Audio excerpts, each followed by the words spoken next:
Image TV meeting tabiri basingbu ahanba maktada taramna october nena numaiteng kunje soina khurumjari maraki pau miyam da pijari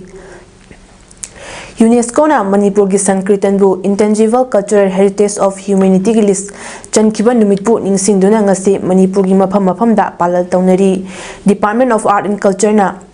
Culture Manipur na Sankirtana apunba manchaga khusam naduna wangkai ningthem pukri mapalda leiba Sri Sri Ramji Prabhu mandapta Sankirtan de gi thoram pangthokre thoram aduda eminent cultural personality Aribam Siam Sharma amadi Art and Culture gi Commissioner M Joy Singa athoiba mithunglen amadi thoramapu oina saruk yaki thoram gi athoiba mithunglen gi warol pireduna eminent cultural personality Aribam Siam Sharma na hai Manipur gi Sankirtan mamal naidraba miyobagi lan amani manghanba yadi haiduna UNESCO na sakhanglabani amadi masibu ngak sennabasu khanghalibani masida sarkarna mamal yamlaba lamdam masiki art form asi yengsinpham thoi haurakliba naharol singda Sankirtana UNESCO da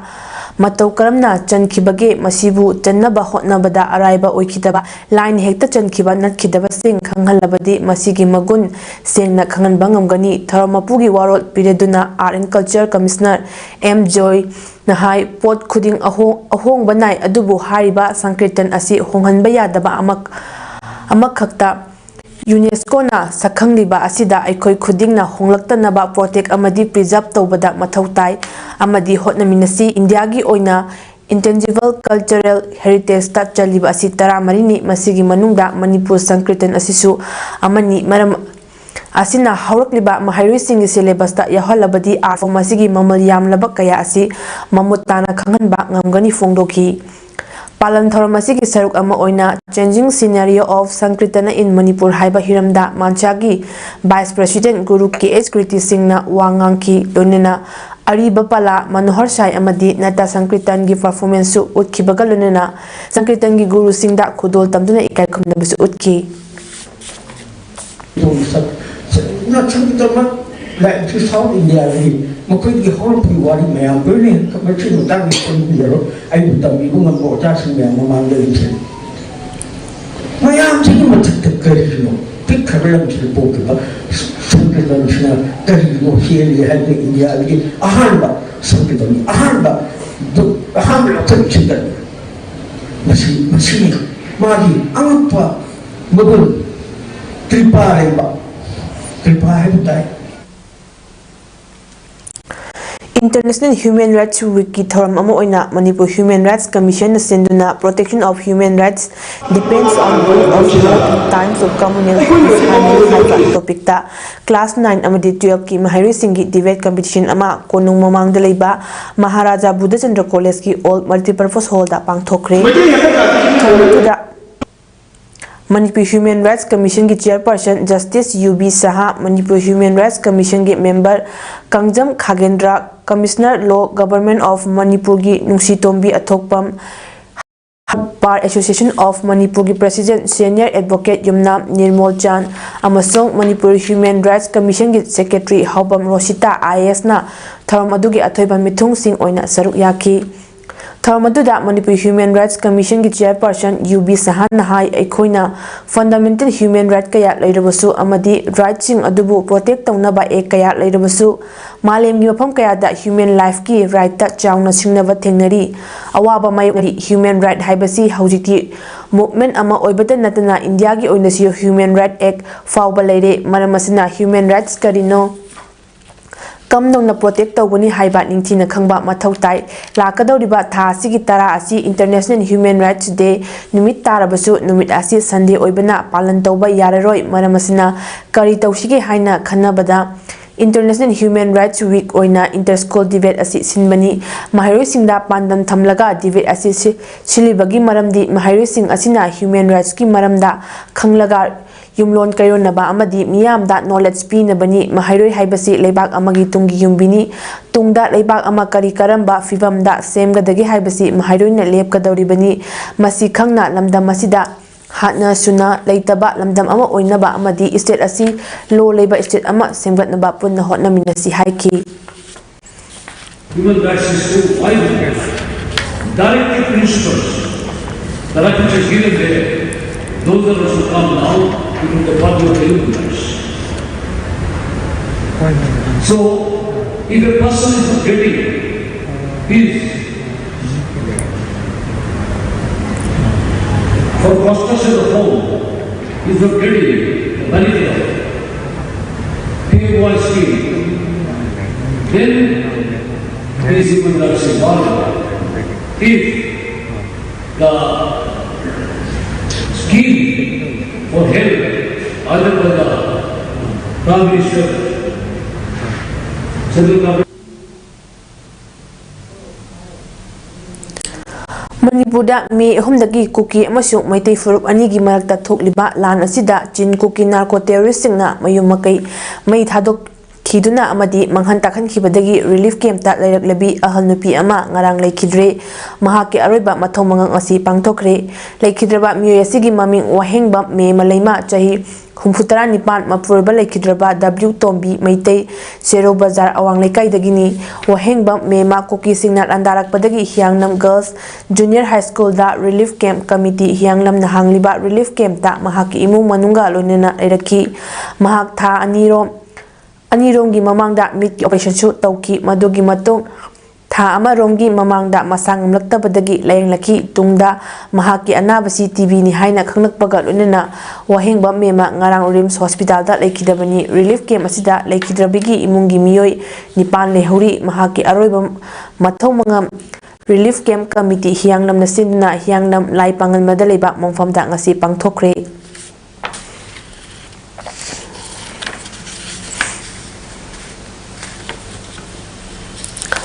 Pambaina Luchingba United National Liberation Front UNLF da National Revolution Front Manipur NRFM gi Major Boichana Luchingba Lub Asigi Lanmi Kunmanga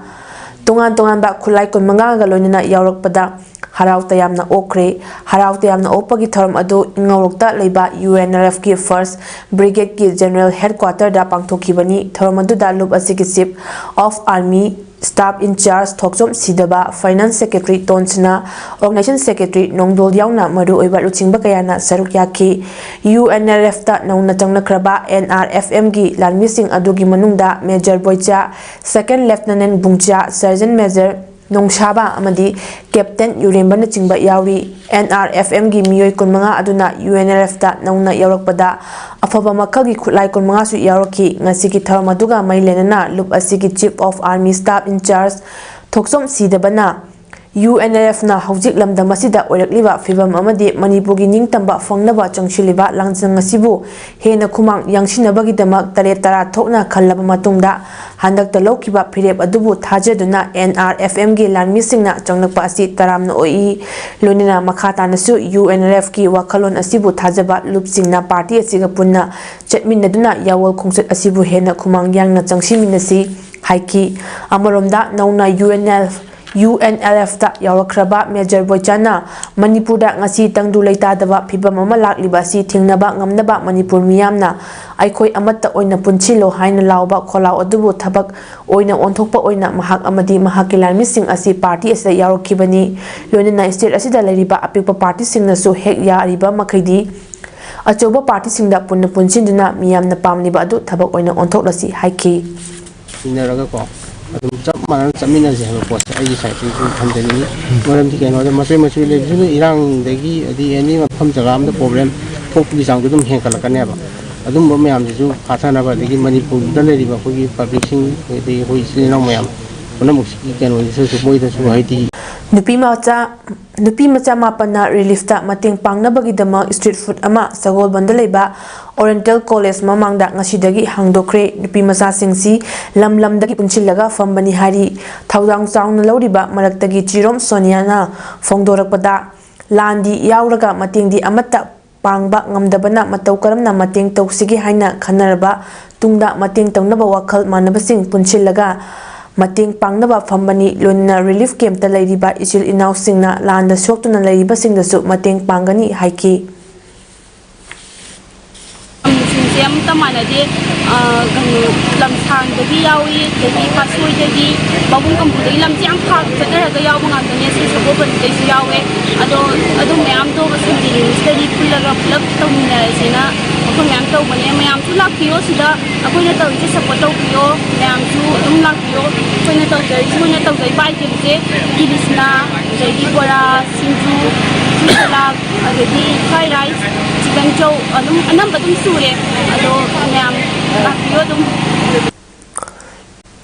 ꯅꯝꯕꯣꯜ ꯀꯦꯟꯗ꯭ꯔꯒꯤ ꯃꯅꯨꯡ ꯆꯟꯕ ꯏꯁꯣꯛꯇ ꯂꯩꯕ ꯁꯅꯄꯠ water supply ꯁ꯭ꯀꯤꯝꯅ ꯀꯣꯜꯂꯤꯕ ꯃꯐꯝꯁꯤꯡꯗ ꯆꯥꯡ ꯅꯥꯏꯅ ꯊꯛꯅꯕ ꯑꯐꯕ ꯏꯁꯤꯡ ꯄꯤꯕ ꯉꯝꯅꯕ ꯃꯤꯌꯥꯝꯒꯤ ꯑꯣꯏꯕ ꯃꯤꯐꯝ ꯑꯃ village water and sanitation committee ꯁꯅꯄꯠ ꯋꯥꯇꯔ ꯁꯄ꯭ꯂꯥꯏ ꯁ꯭ꯀꯤꯝꯅ ꯁꯤꯟꯗꯨꯅ ꯂꯩꯃꯄꯣꯛꯄꯝ ꯀꯩꯊꯦꯜ ꯀꯝꯃ꯭ꯌꯨꯅꯤꯇꯤ ꯍꯣꯜꯗ ꯉꯁꯤ ꯄꯥꯡꯊꯣꯛꯈ꯭ꯔꯦ ꯊꯧꯔꯝꯗꯨꯗ ꯂꯩꯃꯄꯣꯛꯄꯝꯗꯒꯤ ꯅꯦꯁꯅꯦꯜ ꯑꯦꯋꯥꯔꯗꯤ ꯑꯣꯏꯅꯥꯝ ꯏꯕꯣꯇꯣꯝꯕ ꯂꯩꯀꯥꯏꯒꯤ ꯑꯍꯜꯁꯤꯡ ꯃꯥꯏꯕꯝ ꯕꯥꯕꯨ ꯑꯃꯗꯤ ꯅꯥꯎꯔꯦꯝ ꯇꯦꯝꯕꯅ ꯑꯊꯣꯏꯕ ꯃꯤꯊꯨꯡꯂꯦꯟꯁꯤꯡ ꯑꯣꯏꯅ ꯁꯔꯨꯛ ꯌꯥꯈꯤꯕꯁꯤꯡꯅ ꯋꯥꯇꯔ ꯁꯄ꯭ꯂꯥꯏ ꯁ꯭ꯀꯤꯝ ꯑꯁꯤ ꯃꯊꯧ ꯅꯤꯡꯊꯤꯅ ꯄꯥꯡꯊꯣꯛꯄ ꯉꯝꯅꯕ ꯃꯤꯌꯥꯝꯅ ꯑꯋꯥꯠꯄꯁꯤꯡ ꯃꯦꯟꯈꯠꯄ ꯉꯝꯅꯕ ꯀꯃꯤꯇꯤꯒꯤ ꯂꯩꯔꯤꯕ ꯊꯧꯃꯤꯁꯤꯡ ꯑꯁꯤꯗ ꯑꯍꯦꯟꯕ ꯃꯤꯑꯣꯏꯁꯤꯡ ꯌꯥꯎꯁꯤꯟꯗꯨꯅ ꯑꯃꯗꯤ ꯁ꯭ꯀꯤꯝ ꯑꯁꯤꯒꯤ ꯍꯥꯟꯅ ꯁꯤꯖꯤꯟꯅꯔꯝꯕ ꯏꯟꯖꯤꯟ ꯌꯥꯗꯕ ꯑꯃꯗꯤ ꯅꯧꯅ ꯏꯂꯦꯛꯇ꯭ꯔꯤꯛ ꯄꯝꯞ ꯂꯩꯔꯒ ꯃꯊꯧ ꯍꯧꯔꯕ ꯃꯇꯨꯡꯗ ꯇ꯭ꯔꯥꯟꯁꯐꯣꯔꯃꯔ ꯌꯥꯗꯗꯨꯅ ꯂꯩꯈꯤꯕ ꯑꯁꯤ ꯀꯔꯝꯅ ꯇꯧꯔꯒ ꯑꯃꯨꯛ ꯃꯊꯧ ꯇꯧꯍꯟꯕ ꯌꯥꯒꯅꯤ ꯍꯥꯏꯕ ꯋꯥꯐꯝꯁꯤꯡꯒꯤ ꯃꯔꯝꯗ ꯋꯥ ꯉꯥꯡꯗꯨꯅ ꯈꯟꯅ ꯅꯩꯅꯈꯤ ꯀꯃꯤꯇꯤꯒꯤ ꯁꯦꯀ꯭ꯔꯦꯇꯔꯤ ꯃꯥꯏꯕꯝ ꯕꯤꯖꯣꯏꯅ ꯐꯣꯡꯗꯣꯛꯈꯤꯕꯗ ꯂꯩꯔꯤꯕ ꯀꯃꯤꯇꯤ ꯑꯁꯤ ꯑꯁꯨꯝ ꯂꯩꯇꯕ ꯌꯥꯗꯦ ꯍꯥꯏꯕ ꯂꯩꯇꯦ ꯑꯗꯨꯒ ꯑꯅꯧꯕ ꯌꯥꯎꯁꯤꯜꯂꯒ ꯍꯦꯟꯅ ꯐꯅꯕ ꯍꯣꯠꯅꯁꯤ ꯍꯥꯏꯔꯕꯁꯨ ꯍꯦꯟꯅ ꯐꯩ ꯇꯧꯕꯇꯕꯨ ꯃꯤꯌꯥꯝꯗ ꯑꯐꯕ ꯏꯁꯤꯡ ꯄꯤꯊꯛꯄ ꯍꯥꯏꯕꯁꯤꯅ ꯄꯥꯟꯗꯝ ꯑꯣꯏꯁꯤ ꯍꯥꯏꯈꯤ ꯑꯁꯤꯒꯨꯝꯕ ꯃꯤꯇꯤꯡ ꯑꯁꯤ ꯚꯤꯂꯦꯖ ꯋꯥꯇꯔ ꯁꯦꯅꯤꯇꯦꯁꯟ ꯀꯃꯤꯇꯤ ꯂꯩꯃꯄꯣꯛꯄꯝ ꯖꯤꯂꯥ ꯄꯔꯤꯁꯗꯅ ꯀꯣꯟꯕ ꯑꯦꯔꯤꯌꯥ ꯑꯁꯤꯒꯤ ꯑꯩꯈꯣꯏ ꯃꯔꯨꯑꯣꯏꯅ ꯏꯁꯣꯛ ꯋꯥꯍꯦꯡ ꯈꯨꯃꯟ ꯇꯦꯔꯥꯄꯣꯛꯄꯤ ꯈꯨꯝꯐꯝ ꯂꯩꯃꯄꯣꯛꯄꯝ ꯑꯗꯨꯒ ꯀꯩꯔꯦꯟ ꯀꯕꯨꯏ ꯈꯨꯝꯐꯝꯅꯆꯤꯡꯕ ꯂꯩꯃꯄꯣꯛꯄꯝꯒꯤ ꯑꯦꯔꯤꯌꯥꯁꯤꯡꯒꯤ ꯄ꯭ꯔꯖꯥ ꯑꯁꯤꯒꯤ ꯊꯛꯅ ꯆꯥꯅꯅꯕ ꯏꯁꯤꯡ ꯑꯁꯦ ꯑꯊꯨꯕ ꯃꯇꯝꯗ ꯄꯤꯕ ꯉꯝꯅꯅꯕꯒꯤꯗꯃꯛꯇ ꯑꯩꯈꯣꯏ ꯍꯥꯏꯔꯤꯕ ꯃꯤꯇꯤꯡ ꯑꯁꯤ ꯃꯤꯌꯥꯝꯗ ꯀꯧꯖꯕꯅꯤ ꯁꯤꯟꯖꯕꯅꯤ ꯉꯁꯤꯒꯤ ꯑꯁꯤꯒꯨꯝꯂꯕ ꯃꯤꯇꯤꯡ ꯑꯁꯤ ꯀꯨꯝꯕꯤ ꯀꯦꯟꯗ꯭ꯔꯒꯤ ꯃꯅꯨꯡꯗ ꯍꯥꯡꯂꯤꯕ Kumbi central high school relief camp Kumbi Terakha relief camp Kumbi ꯑꯋꯥꯡ high school relief camp Kumbi ꯂꯩꯔꯛ ꯑꯆꯧꯕ ꯂꯥꯏꯁꯪ ꯂꯩꯀꯥꯏ ꯔꯤꯂꯤꯐ ꯀꯦꯝꯞ ꯌꯥꯎꯅ ꯔꯤꯂꯤꯐ ꯀꯦꯝꯞ 10ꯗ ꯀꯦꯟꯗ꯭ꯔ ꯑꯁꯤꯒꯤ MLA S ꯄ꯭ꯔꯦꯝꯆꯟꯗ꯭ꯔꯅ ꯀꯣꯏꯅ ꯆꯠꯇꯨꯅ ꯂꯐꯣꯏ ꯌꯦꯔꯨꯝ ꯑꯃꯗꯤ ꯕꯤꯁꯀꯨꯠꯅꯆꯤꯡꯕ ꯍꯛꯆꯥꯡꯗ ꯃꯆꯤ ꯑꯣꯏꯕ ꯕꯦꯂꯦꯟꯁ ꯗꯥꯏꯠ ꯀꯌꯥ ꯌꯦꯟꯊꯣꯛꯈ꯭ꯔꯦ ꯇꯦꯡꯕꯥꯡ ꯄꯤꯕ ꯑꯗꯨꯒ ꯃꯩ ꯂꯩꯅꯅ MLA S ꯄ꯭ꯔꯦꯝꯆꯟꯗ꯭ꯔꯅ ꯐꯣꯡꯗꯣꯛꯈꯤꯕꯗ ꯃꯦꯒꯤ ꯇꯥꯡ 3ꯗꯒꯤ ꯍꯧꯅ ꯒꯚꯔꯟꯃꯦꯟꯠ ꯑꯁꯤꯅ ꯔꯤꯂꯤꯐ ꯀꯦꯝꯞꯇ ꯂꯩꯔꯤꯕꯁꯤꯡ ꯌꯥꯏꯐꯅꯕ ꯊꯕꯛ ꯄꯥꯏꯈꯠꯄ ꯂꯦꯞꯇ꯭ꯔꯤ ꯆꯤꯐ ꯃꯤꯅꯤꯁꯇꯔ N ꯕꯤꯔꯦꯟꯒꯤ ꯃꯤꯠꯌꯦꯡ ꯃꯈꯥꯗ ꯉꯁꯤꯁꯨ ꯂꯐꯣꯏ ꯌꯦꯔꯨꯝꯅꯆꯤꯡꯕ ꯕ꯭ꯔꯦꯛꯐꯥꯁꯠ ꯑꯥꯏꯇꯦꯝꯁꯤꯡ ꯑꯁꯤ ꯄꯤꯕꯅꯤ ꯏꯆꯤꯜ ꯏꯅꯥꯎꯁꯤꯡꯅ ꯑꯋꯥꯕ ꯃꯇꯝ ꯈꯔ ꯈꯪꯃꯤꯟꯅꯔꯤꯉꯩ ꯆꯩꯔꯛꯁꯤꯗ ꯒꯚꯔꯟꯃꯦꯟꯠꯒꯤ ꯃꯥꯏꯀꯩꯗꯒꯤꯁꯨ ꯄꯤꯕ ꯌꯥꯕ ꯃꯇꯦꯡ ꯄꯤꯅꯕ ꯍꯣꯠꯅꯔꯤ ꯑꯩꯈꯣꯏ ꯄꯨꯟꯅ ꯃꯍꯧꯁꯥꯒꯨꯝ ꯇꯪꯗꯨ ꯂꯩꯇꯥꯕ ꯃꯅꯤꯄꯨꯔ ꯑꯃ ꯑꯣꯏꯔꯛꯅꯕ ꯍꯣꯠꯅꯃꯤꯟꯅꯁꯤ ꯍꯥꯏꯈꯤ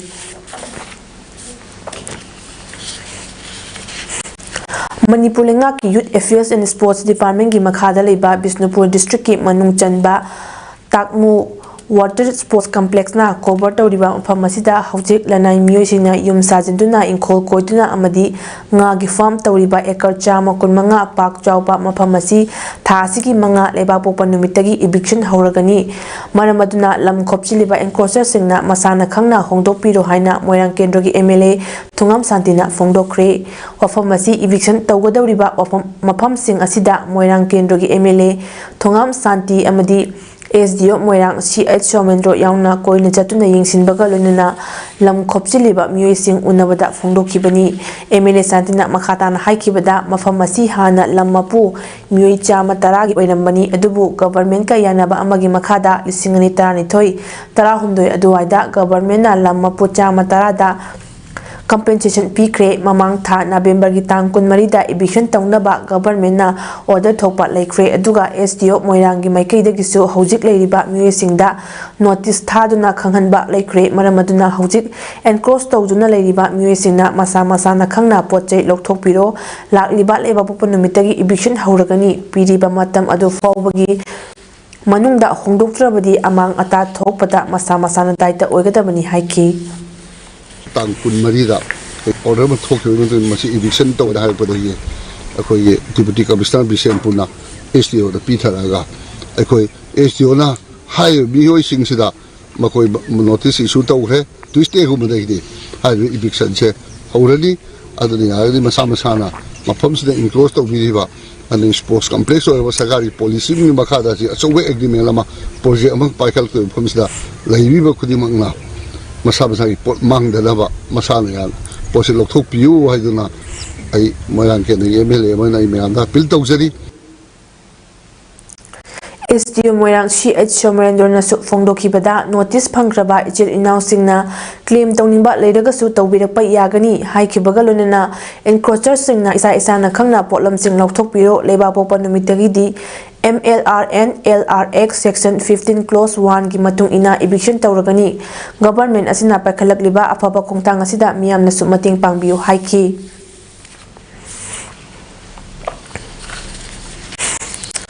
Mamangi ahal lamana miyamgi thabak tawramba natana haujikti amiyagi activities amata leitre amiya hariba organization asi one man organization ni masi Assamda leiriba amadi mapan Manipurda leiriba miyamna khangnaraba ngaktani haina All Assam Manipur Students Organization gi advisor Saikom